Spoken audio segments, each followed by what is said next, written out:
राज्यातील सर्व अंशतः अनुदानित प्राथमिक, माध्यमिक व उच्च माध्यमिक शाळांना व वर्ग तुकड्यांना वाढीव टप्पा देण्याबाबत अंमलबजावणी करण्यात यावी यासाठी अमरावतीचे जिल्हाधिकारी कार्यालयावर एक दिवशी धरणे आंदोलन करून शासनाचे लक्ष वेधण्यात आले। राज्यातील 20%, 40% व 60% अनुदानित शाळा शासन निर्णयानुसार वाढीव टप्पा देण्याचा निर्णय घेतला असून याबाबत मंत्रिमंडळ बैठकीबाबत निर्णय झालेला आहे।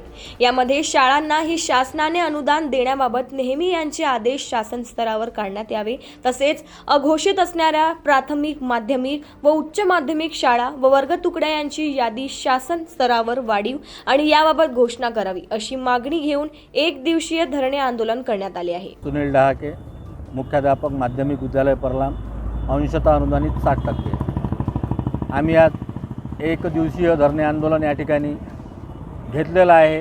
ते म्हणजे शासनाने 14 ऑक्टोबर 2025ला जो टप्पावाढीचा GR घेतला होता, GR काढला होता, त्याचबरोबर काही शाळा अघोषित होत्या, त्यांना अनुदानासह घोषित करण्याचा सुद्धा GR काढलेला होता, परंतु त्या GRची पूर्तता अजूनपर्यंत झाली नाही। त्या GRच्या विरोधात आम्ही या ठिकाणी एक दिवसीय धरणे आंदोलन पुकारलेलं आहे। जर मागण्या पूर्ण झाल्या नाही तर याहीपेक्षा तीव्र आंदोलन आम्ही करू असं संघटनेच्या वतीने ठरवलेलं आहे।